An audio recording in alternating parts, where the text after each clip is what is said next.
This is the story of someone who learned the ropes from one of the best in the game.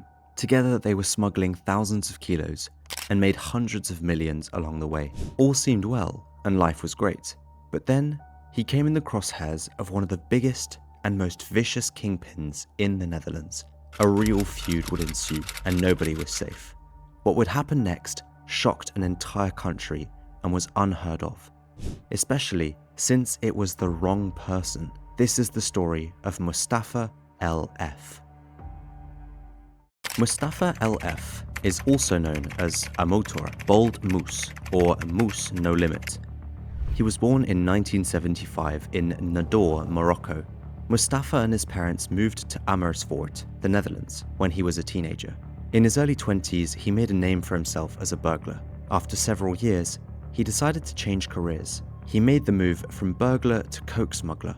Via mutual friends, he came in contact with Samir Scarface Bouyakrichan from Amsterdam. Samir had been a burglar as well, and was now building an empire in the drug trade.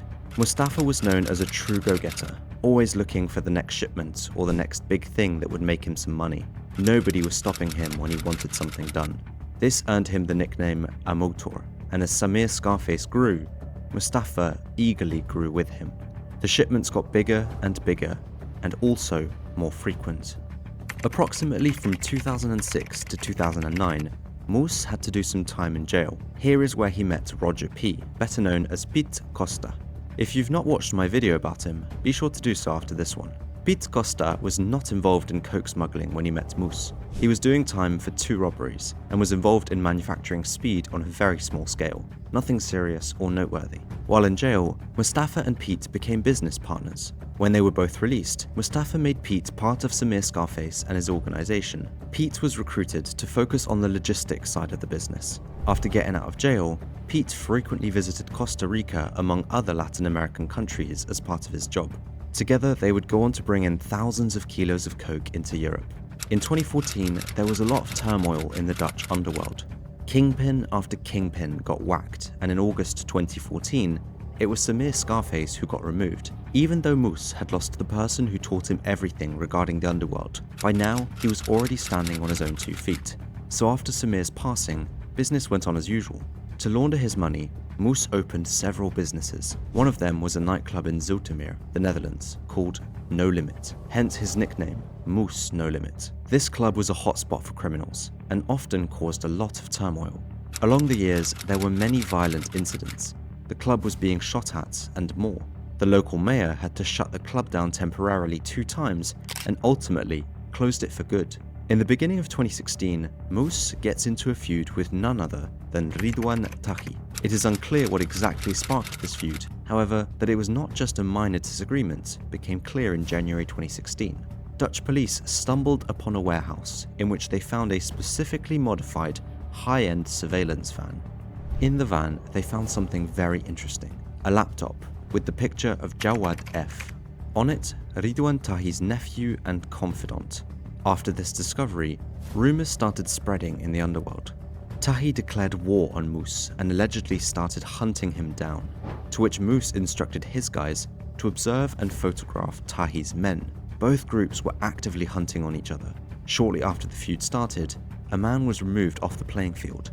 According to Dutch police, this was ordered by Taghi because he allegedly shared information about him and his organization to Moes. Tensions were seriously rising. Once again, the hacked encrypted PGP phones give a lot of insight into this situation, and it is actually quite bizarre. In April 2016, Taghi and his organization were fully focused on silencing Moes. PGP messages revealed that they wanted to do so in or around his nightclub No Limit. Ridouan Taghi sent his most trustworthy hitman, Gerel P, a message. "Sir, make sure the hitters give full gas on that man. Full. They cannot screw this up, sir." Morad Taghi, Ridouan's brother, also sent Gerel a message. "That man has to sleep, at all costs. That is what needs to happen, bro." On the 16th of April 2016, it was go time.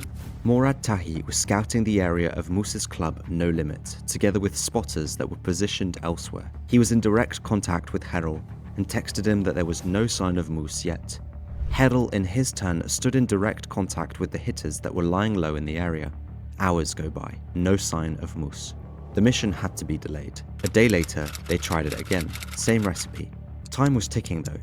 Ridouan Taghi was getting frustrated and wanted to receive the news quickly that his enemy had been wiped out.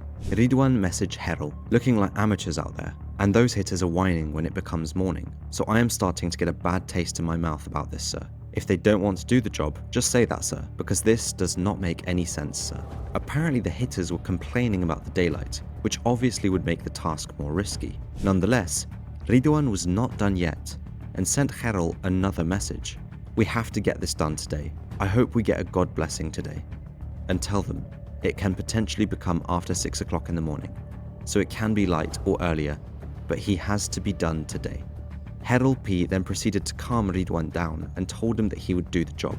I am going with them myself. I will do what needs to be done, even if it is bright out. Ridouan reacted somewhat relieved that his most trusted hitman stepped up to the plate. Okay sir, then it is all going to be fine, sir. Once again, hours go by. Time starts ticking. It started to become early in the morning, and Moes's club is located next to a busy roundabout and not too far from the highway either. It was a regular business day, so if the morning rush hour started to begin, the shooters would not be able to flee. 6:26 in the morning. Gerel texted Ridouan, "We are still here, but still nothing, and it can't take any longer, otherwise we will be stuck in traffic." At this point, it is a 100% confirmed that Moes was inside his club, so they are halfway there. Now he just has to come out. About an hour later, Gerel had to disappoint Ridouan.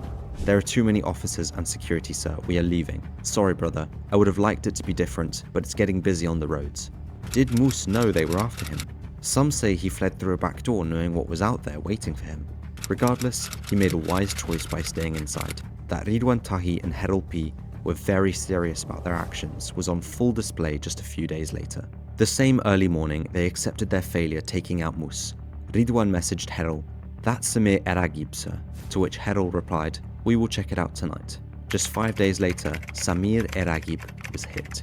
Moes had escaped and shortly after fled to Morocco. But can you truly escape from Ridouan Taghi's pressure? In April 2016, Piet was working on a new smuggling route from Costa Rica. New routes usually get tested first by sending a small shipment to see whether it gets caught or not.